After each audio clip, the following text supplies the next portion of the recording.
Today, the Pope, the bishops, and immigration. Is ecumenism a denial of the one true church?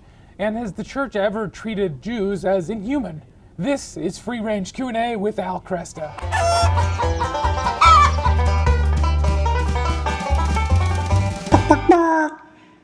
Welcome to this episode of Free Range Q&A. I'm Nick Tom, this is Al Cresta, and we are taking your questions from Facebook, Twitter, and email at freerange@avemariaradio.net. That's freerange@avemariaradio.net. First question from email, Ken in Minneapolis, Minnesota.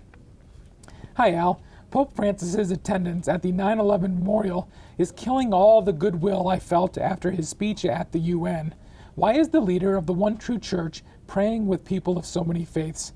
How can they all pray together when they worship such different gods? I'm especially upset of him praying with Muslims, since they are the reason this memorial is there in the first place. What gives? Yeah, I think it is kind of jarring to see this wide range of religious leaders from all over the globe kind of praying, singing, dancing, cheering, chanting, grooving, whatever they were doing. And I think that reminds me that for Catholics, the greatest form of worship is not prayer. It's Eucharist.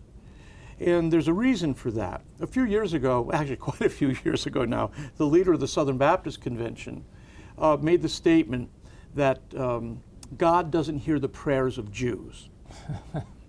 He was wrong. God hears, from a Catholic point of view, God hears the prayers of any who call out to him. As I mentioned earlier, prayer is not our highest form of worship. Our highest form of worship is Eucharist. The Eucharist is the symbol of unity. And the purpose of Jesus' coming was to regather, you might say recreate the human family. And Eucharist is the means by which we express that human community reborn or regenerated. Now, if we had all these religious leaders gathering together for Eucharist, we would have a real problem, because the Eucharist is given us by divine revelation, and it is, again, directly tied to the redemptive work of Jesus, a work that most religious leaders don't regard as central to their identity. So it would be no sense to have them engaging in Eucharist with us. But prayer is a different story. We pray not because of a divine revelation. We pray because of a divine creation. In other words, everyone who's born is born made in God's image. They're wired for reaching out to God. And you can see this in the Catechism, and I think it was paragraph 32, where St. Augustine is being quoted. And he says, question the beauty of the earth, the air, the sky, the seas. And what is their answer? Who has made us? So by virtue of our being created at all, we are led to God. Now, the fall, while it damages us in many ways, doesn't keep us from being God's image. And so we continue to grope after him. St. Paul, when he's dealing with the philosophers on the Mars Hill, the Areopagus in Athens, he notices that they've got all kinds of these shrines around with various gods. And there's one of them called the unknown God. And so he says to the philosophers, he says, I can see you're all very religious because you've got shrines here for all these gods. Well, I'm here to talk to you about this unknown God. And then he says in verse 27 of Acts chapter 17, he says, God has basically made us for himself, and we grope, we reach out for him. And I think that's where we are with these interreligious services. They don't tell us who God is. Those interreligious services tell us who man is, that we are divinely created and we are groping, reaching for God. It doesn't deny that there's a supreme primary revelation. We don't believe that all religions believe the same thing or that they're all equally valid ways to God. But we do think that religions bear witness to man's hunger for God. We believe that that hunger is filled best in the bread of Jesus, the Eucharist. But they're not being asked to join us in worship at Eucharist. We're standing with them side by side, acknowledging that we all hunger for God. And that's why Pope Benedict, when he went to the Blue Mosque in Turkey, could stand side by side with the Mufti there. They weren't praying necessarily to the same God, right? But what they were doing was bearing witness that all human beings pray. Next question from Bethany, who emailed us and said, "Hello, Mr. Cresta. I am a homeschooled senior in high school, and I am reading Ivanhoe by Sir Walter Scott.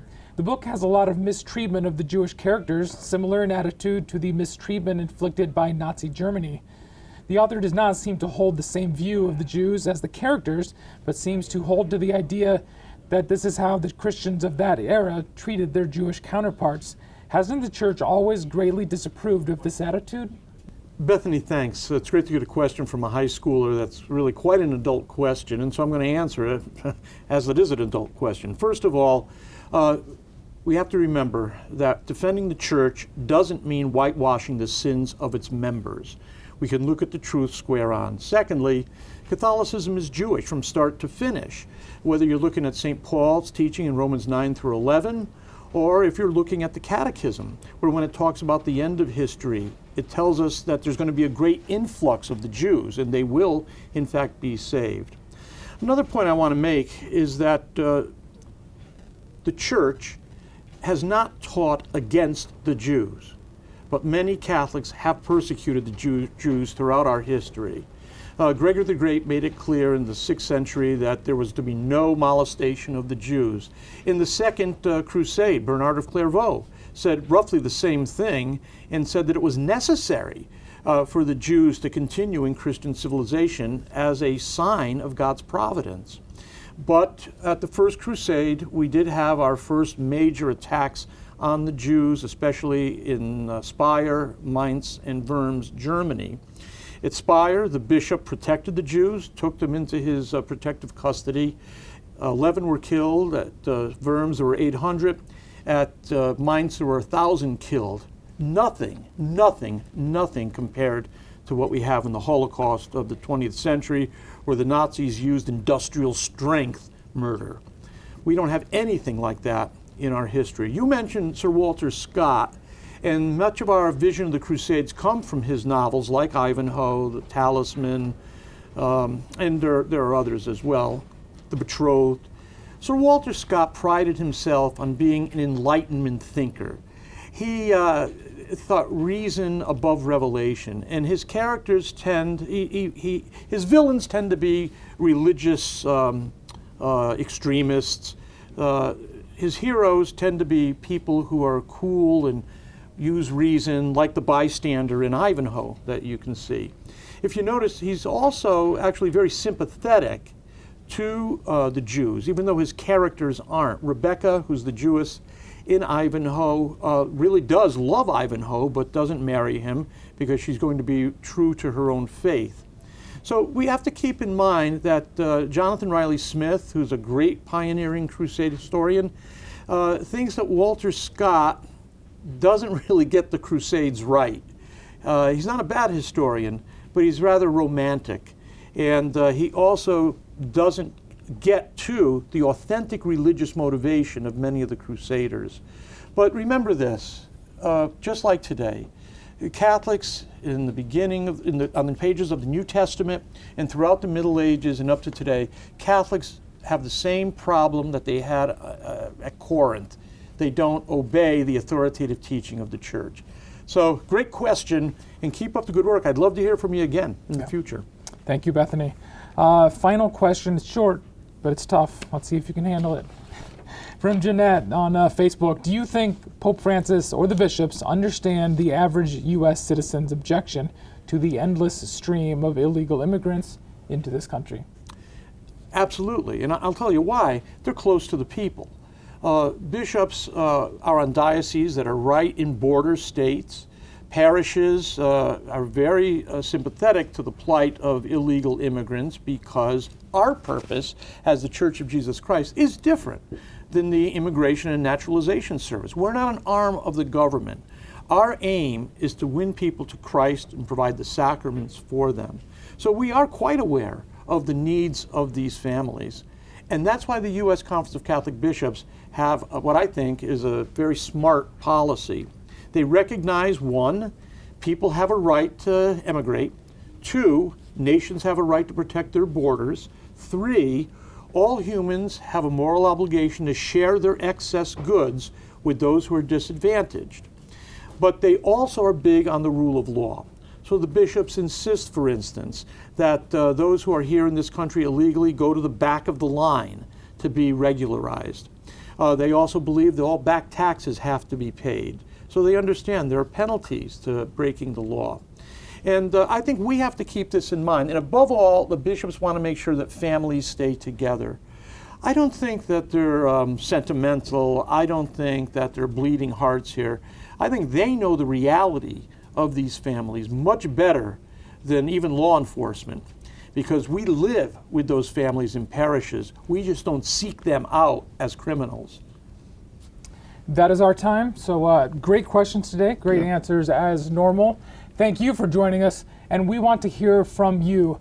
Email freerange@avemariaradio.net. That's freerange@avemariaradio.net, or go to Twitter and Facebook to submit your questions. Al is never chicken to answer any of them, so make them tough. Thanks for joining us on this episode of Free Range Q&A. We'll see you next time.